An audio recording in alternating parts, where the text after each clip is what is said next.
Miss WOC Reader, and welcome back to my channel, and welcome to my September mid-month wrap-up.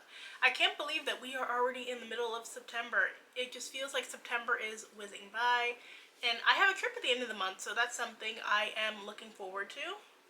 I wanted to get into everything I've read so far for the month, because so far it's been a better reading month than August. I feel like I'm reading more books. I feel like I'm finding things that I enjoy and things that are really making me think.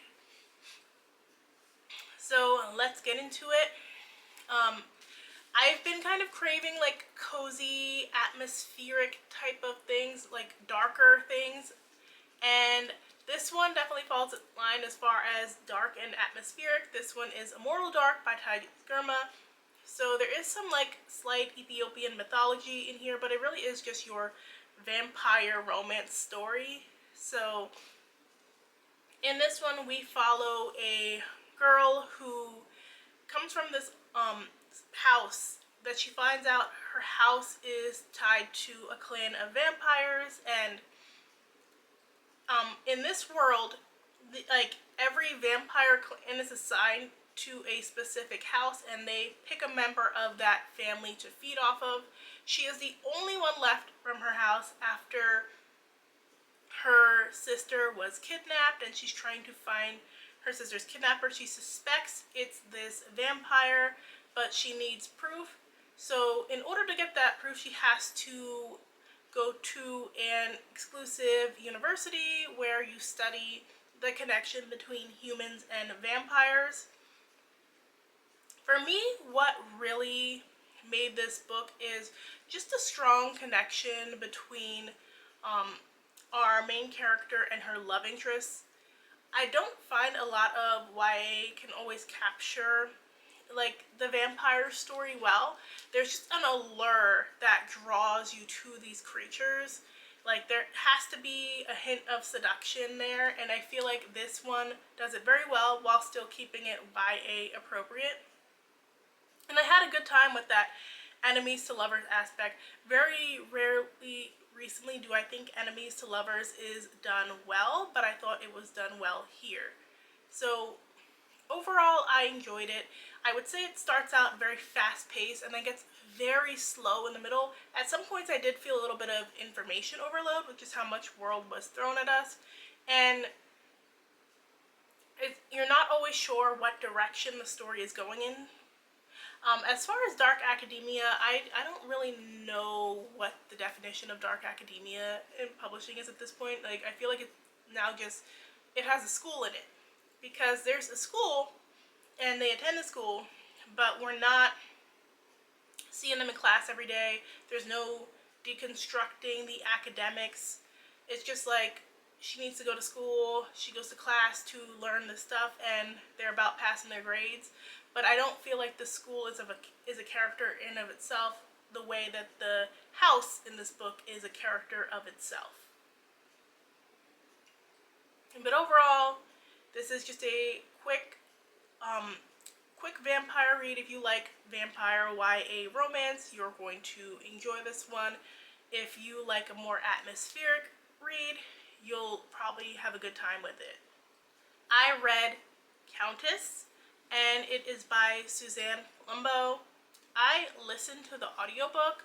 This is a novella. It's a space opera, so we're following Verika. She is the descendant of these Indo-Caribbean people who were taken from the Caribbean and put on this other planet, and they've been there for years now. They are among the lower ranks of this empire, but she's been able to rise above and become captain of this spaceship, and now she's enacting her revenge. So there's lots of anti-colonial themes present here. It is a fun space set revenge battle, and it's a Count of Monte Cristo retelling, which is not a story that I'm familiar with. So I think if it's a story that you are familiar with, you'll kind of see where everything is going. But it really was just a quick, vibey read that I had a good time with. I thought the writing was really tight here. And I'd be interested in reading more from her because I'm not like a big sci-fi person. So for sci-fi to keep me engaged throughout and also make me hungry as hell because there was lots of great Caribbean food mentioned here was definitely a plus. I read The Magic Order by Mark Miller. This is volume 2 in the series, so as usual, it's covering multiple issues. The interesting thing about this series is that we are following this mafia wizard family, and in this particular volume, we are introduced to the European chapter. There's like some Eastern European villains who are rivals to them, and we meet this new character named Francis, who is this troubled wizard. He is addicted to drugs. He's been in and out of rehab. He has a lot of demons, including the literal demon who is trying to convince him to kill himself. And he is a former flame to Cordelia, who is, I would say, is like our overarching main character. She is the leader of this wizard mafia family, and she is like the head of the American unit. Like I said, they're battling these Eastern European rivals, and she is feeling the pressure of being the head of this family. When we meet her in issue 1 of this volume, she just finished having a one-night stand with a barely legal boy, and she just has her uncle kind of clean everything up for her and memory wipe him and stuff. And she is running late for her niece's birthday party. She's trying to balance like giving her niece a normal life and also carrying the weight of everything because she was really detached from this world for a little bit and now she's been sucked back in. So I would say story-wise it's kind of average. Like, you're not missing anything if you don't read it. I think it's just like good for like a kind of mindless read, especially if you like gritty procedural types of shows. I am really interested in seeing just how they expand on this in the future issues, just because right now we're following this formula where it's like we get introduced to the rival family and then we spend a couple of issues trying to defeat them, and there's not a lot of hard and like rules to the magic in this world. I feel like people are conjuring up whatever looks cool. We are kind of meeting so many new characters at times it is hard to keep track of who's who, and I'm curious to see if that's going to change or if this is just all going to end up just being set up for the TV show that they've been working on. I read Black Lives, Great Minds of Science. This is the first in a series of nonfiction graphic novels. This is interesting because we are following like these hidden figures. So I feel like every year I learn about a new Black innovator. We have achieved so much in this country, and in this one we're following a lot of people that I personally have never heard of. I think I heard like of a handful, and just the different strides that they've made across various industries, whether it's healthcare, marine biology, zoology, geology. So it's an interesting read to kind of learn about these people that you've never heard of. There's a good works cited page as well in the back here for the sources. I would say it's a stepping stone if you're trying to learn more Black history, and it's great for both children and adults. It's like formatted in a very easy to understand timeline, and it just gives you just enough information without being overwhelming. There is art in here that kind of just works perfectly together with what you're learning, so it's not carried totally by the art, and I don't feel like we went overboard with the information that we learned. Who's in Charge is a picture book. It is by Stephanie Elaine and Jenny Cleon, illustrated by Marissa Valdez. So this one is just asking the question of who's in charge of your body. And it's good to teach children that they are in charge of their bodies. Nobody should touch them without permission. So it's like, who's in charge of your nose, who's in charge of your hands, who's in charge of this, like, just great messaging, especially because, like, there's just this natural urge when people have, like, babies and stuff to want to hug them and kiss them and this and do that, and it's like, no, these children have their own personal space as well. Even though they can't vocally consent, you should be respectful about that and know your place. And it's just good to teach children from early that nobody should be touching them without their consent. I have Olu's Teacher.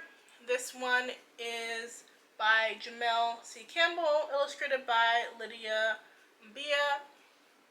And this is one about a boy starting preschool for the first time. He's really nervous about his first day, all the new people he's meeting, and the teacher, although he feels more comfortable as the day goes on, especially with a teacher who looks like him, which is such an important message because still so many children don't have teachers who look like them. Also, the teacher has a more unconventional look, which this book does address. It's interesting enough. I was reading reviews as I was writing my review of this on Goodreads, and some white woman tried to say that he looks like a groomer. And I'm like, no, he looks like a normal freaking eye. Like, he wears jumpsuits, he has a gold tooth. He looks like a member of this boy's community, which is important. And it's noted on page, I have a teacher who looks like me. I know for me, I didn't have any black teachers growing up, like, at all. Like, it was all white teachers. Now the landscape, like, has changed a lot, especially even in the school that I went to. The demographics have changed completely over the years, and they were already changing from, like, when I was in the upper grades compared to when I was in lower grades. And now my niece who goes there, she has teachers who look like her. She has teachers who've grown up in her same community. That's such an important part of development that we don't talk about enough. I have Catching the Carling Lake Killer by Katie Richards. This one was such a good one. I loved it. If you like a quick romantic suspense read, you'll really enjoy it. We have this journalist named Simone, and she has connections to Carling Lake because she lived there years ago. She witnessed a murder by a serial killer. Now it seems that this serial killer is back, or at least there's somebody who is a copycat killer. They're not quite sure. And she is being hounded by this person for what she knows. At the same time, she is involved with the sheriff of Carling Lake, who is trying to put together the clues so he can find the murderer. And she doesn't want their relationship to go public, but things are getting out of control and they have to really work together before it's too late. So fast-paced, quick read. If you love a good thriller, it reads like an action movie. I think you'll have a good time with this one. Till the Last Beat of My Heart by Luigi Belmontes. So I really enjoyed this one. It was well paced from the start, which really helped me a lot because I felt like we jumped right into the action. We're following Jackson, who is the son of a mortician. Like, he lives, like, at his family's morgue. Like, they live in apartments upstairs, the bodies get dropped off downstairs. And so he's never been afraid of death. However, this time death is much closer to him in a way that it hasn't been since his father died. His former friend and crush ends up being dropped off there because they're, like, basically the only morgue in town. And he's really upset by it, and he accidentally ends up reviving him. And, like, his crush was in a horrible accident. I'm talking, like, chest caved in and stuff. There was no way he should have been alive or came back to life. So he's already confused and concerned, and then he finds out that he's actually the descendant of a long line of necromancers.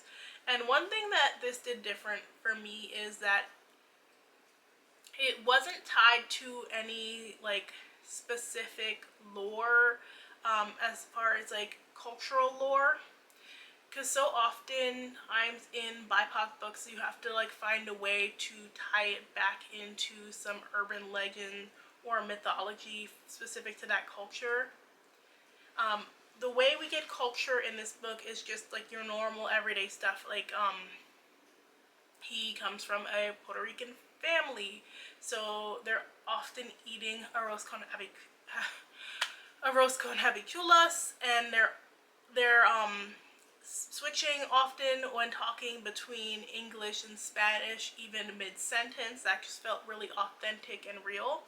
And his mom and his TT always have eyes on him, which I really appreciated because it's something that I've complained about in a lot of YA books, specifically like the BIPOC ones I'm reading. I'm like, why are they left to their own devices like all the time? It just feels so unrealistic to certain cultures. So I love that his mom and TT were so heavily involved in his development here. They know more about the necromancy, so they're giving him information and trying to help him control his powers, but they're trying to keep certain parts hidden from him, and it's up to him to figure out and put together the pieces, especially surrounding his father, who his father died when he was younger, so he doesn't know a whole lot about his father, and what he remembers is like his father was like the strong authoritarian.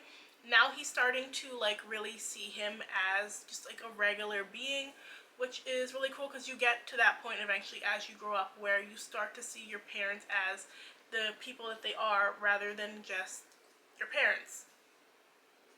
Especially after losing a parent, I feel like we don't talk about that enough. Like, you do a lot of reflection and just thinking about the way the relationships that they had with other people around you compared to the relationship that you had with them, and there's just so many unanswered questions that you end up with. At the same time, I love like the little tidbits of him being a horror fan. We get lots of mentions to different movies and books and shows. And these are still everyday high school kids, so he is spending time with his crush Christian now that he's revived, and he's like having to go to homecoming. He's having to participate in Spirit Week because they're trying to spend as much time together because they know Christian is in danger of expiring again. Overall, I had a really good time with this one. I really like the writing. Would I say it's perfect? No, but it is definitely a strong contender. So that's everything that I read during the month. Let me know if any of these sound interesting to you. If you like this video, make sure and hit that like button. Thanks so much for watching. I will see you guys in the next one. Bye!